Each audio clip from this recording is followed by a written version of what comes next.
Hello, বল। বলছি picnic আসবি তো? না রে ভাই, কাজ আছে।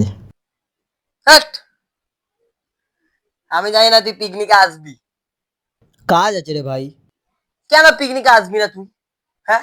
তুই জানিস তো আমি তোকে ছাড়া যাই না পিকনিক। তুই কেন এই আসবি না কাঁদিস না, পিকনিকে? কাঁদিস না। আমি জানি না তুই পিকনিকে আসবি, আমি কিচ্ছু জানি না।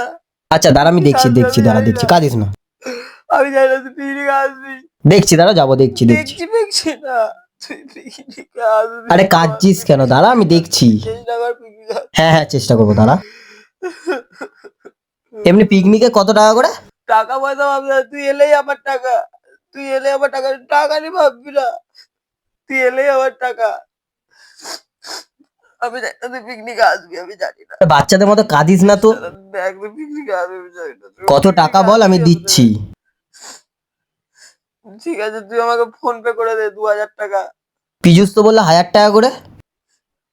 কারণ 2000 টাকা, কারণ আমি আমার টাকাটা তুই দিচ্ছিস। মানে তোর 1000 আর আমার 2000 টাকা, ওই জন্য। ধান্দায় ফোন করেছে সালা, রাখতো। যা, কেটে দিল। বন্ধুত্ব মানেও বোঝে না সত্যি বাবা।